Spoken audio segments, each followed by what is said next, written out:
부드럽고 사이즈가 좀 작은 롤러를 무릎 아래에 놓아서 골반과 등의 무게가 땅 쪽으로 더 많이 놓이게 합니다. 움직임의 의도는 발가락을 천장으로 좀 들어서 발 뒤꿈치를 땅 쪽으로 지그시 밀어내는 한 가지만 있습니다. 이때 그 위로 골반이 어떻게 움직이며 척추가 한마디 한마디 어떻게 움직여지면서 목과 머리까지 움직여지는지 관찰합니다. 반대쪽도 해보며 반대쪽과 어떻게 움직임이 다른지, 한쪽의 움직임이 더 크고 쉬운지, 한쪽의 움직임은 어디선가 좀 막히는지 있는 그대로 움직임을 관찰합니다.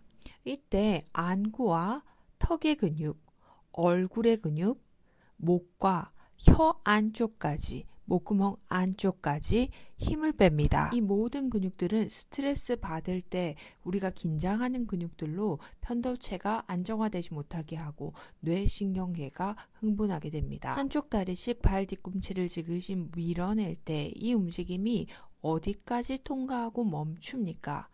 목이나 어깨, 머리, 어딘가에서는 움직임이 전혀 일어나지 않을 수도 있습니다. 어디에서 이 움직임이 막히는지 자세히 들여다보며 그곳을 좀 놓을 수 있는지 알아봅니다. 안구는 6개의 단단한 근육이 뇌까지 연결되어 있습니다. 지방질에 둘러싸여진 이 안구가 무겁게 무게를 느끼며 안쪽으로 놓습니다. 두개골이 닿는 부위 또한 느끼며 그곳을 무겁게 둡니다.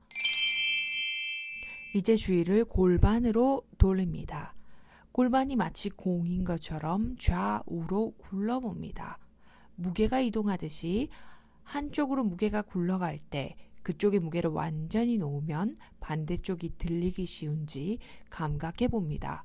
그리고 이 굴러지는 라인이 평행선상에 있는지, 좀 한쪽으로 갈 때는 위쪽으로 올라가게 되는지 아니면 내려가게 되는지 그 구르는 길을 따라가 봅니다. 척추의 힘을 땅으로 온전히 놓는다고 생각할 때 이 움직임이 척추 한마디 한마디 위쪽으로 통과하게 됩니까? 고관절도 구르면서 다리의 움직임도 달라짐을 느낄 수 있습니까?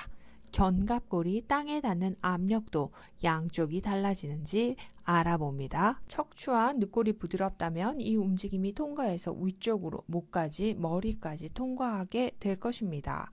이 움직임을 좀 막는 곳이 턱을 무는 습관이 있는지, 혀 아래쪽이 힘을 주는지, 목구멍 안쪽이 힘을 주는지, 내지는 숨을 쉬지 않는지 어떠한 자신의 패턴이 있는지 알아봅니다.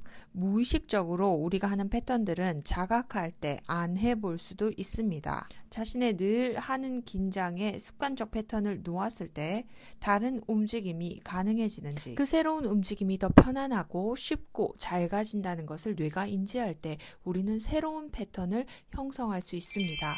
이번에는 골반은 그냥 가만히 놔둬보고 머리를 좌우로 움직여 봅니다.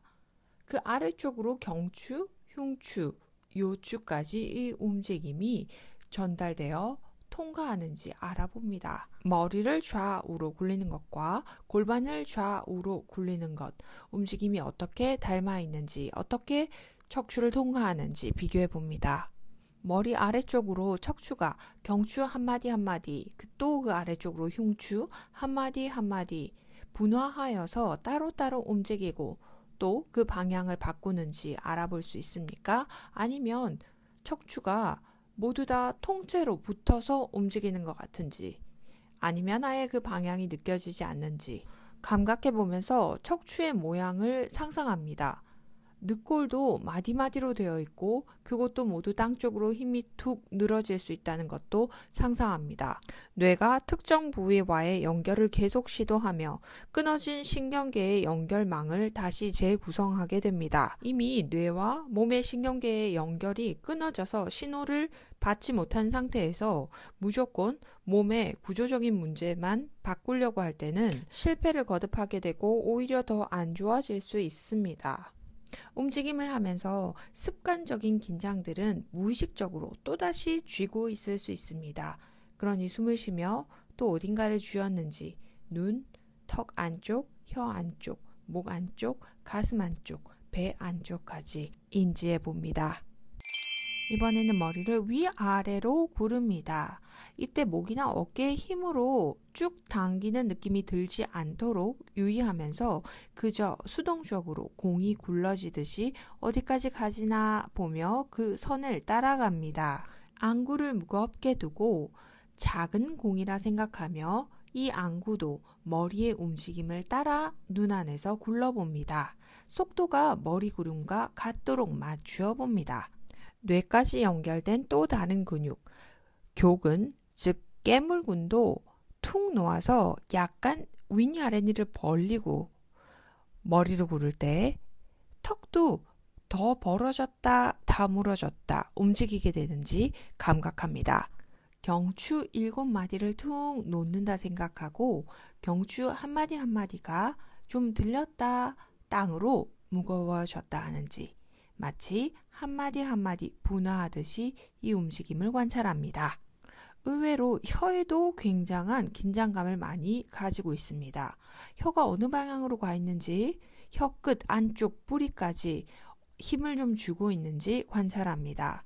머리가 구를 때 견갑골도 땅 쪽에서 좀 압력이 달라지면서 경추 아래쪽으로 흉추도 땅과의 관계가 변하는지 머리와 연결된 승모근도 힘을 좀 툭 풀어놓는다고 생각하면 이 움직임이 훨씬 더 쉬워지는지 알아봅니다. 다시 맨 처음으로 했던 동작으로 돌아가 볼게요. 발 뒤꿈치가 중앙으로 발가락이 천장으로 보게 한 후에 한 발씩 번갈아 가며 발 뒤꿈치를 지그시 앞쪽으로 밀었다 다시 돌아왔다 움직임을 합니다. 처음에 했을 때보다 이 움직임이 더 쉬워졌는지 부드러워졌는지 이 움직임이 몸 전체를 통과하며 머리까지 움직인다는 것이 더 명료해졌는지 그저 관찰합니다. 움직임의 인지가 더 잘 되면 양쪽에 불균형이 더 많이 느껴질 수도 있습니다.